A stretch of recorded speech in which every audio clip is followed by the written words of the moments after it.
అహ్మదాబాద్లో విమాన ప్రమాదంలో మృతదేహాలను గుర్తించడం కష్టంగా మారుతోంది. మాంసపు ముద్దలుగా మారడంతో ఏది ఎవరో తెలుసుకోలేకపోతున్నారు.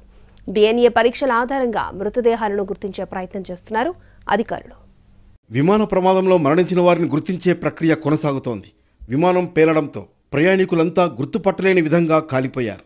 దీంతో మృతదేహాలను గుర్తించడం అసాధ్యంగా మారింది. DNA పరీక్షలు నిర్వహించి మృతదేహాలను కుటుంబ సభ్యులకు అప్పగిస్తున్నారు.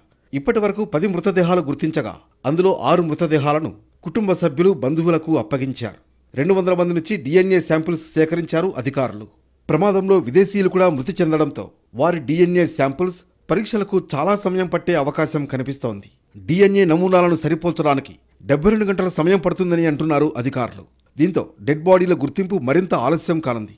చివరి చూపుకు కూడా నోచుకోలేక తమవారెవరో తెలియక కుటుంబ సభ్యులు కన్నీరు మున్నీరవుతున్నారు. మృతదేహాల కోసం ఆసుపత్రి ముందు ఎదురు చూస్తున్నారు. మరోవైపు మెడికల్ కాలేజీ భవనంపై విమానం కూలడంతో పలువురు మెడికల్ ప్రాణాలు కోల్పోయారు.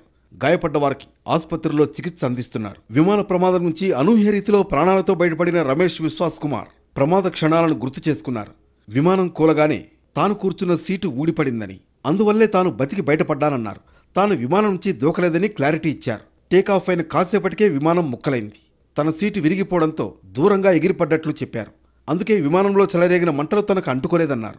అంతా తన కళ్ల ముందే జరిగిందని, ఎలా బతికానో అర్థం కావడం లేదన్నారు. తాను చనిపోయానని అనుకున్నానని కళ్ళు తెరిచి చూసేసరికి హాస్టల్ భవనం శిథిలాల్లో ఉన్నట్లు తెలిపారు. విశ్వాస్కు ఎలాంటి ప్రాణాపాయం లేదని డాక్టర్లు తెలిపారు. ప్రస్తుతం కోలుకుంటున్న రమేష్ను త్వరలోనే పోలీసులు, దర్యాప్తు కమిటీ ప్రశ్నించే అవకాశం ఉంది. అంతకుముందు అహ్మదాబాద్ విమాన ప్రమాద స్థలాన్ని పరిశీలించిన ప్రధాని మోడీ ప్రమాదానికి గల కారణాలను తెలుసుకున్నారు.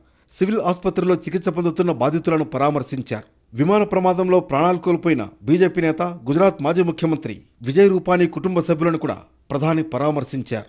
ఆయన మృతి పట్ల సంతాపం తెలిపారు. విమాన ప్రమాదంపై ఎయిర్పోర్ట్లో సీఎంతో పాటు అధికారులతో రివ్యూ చేశారు ప్రధాని మోడీ.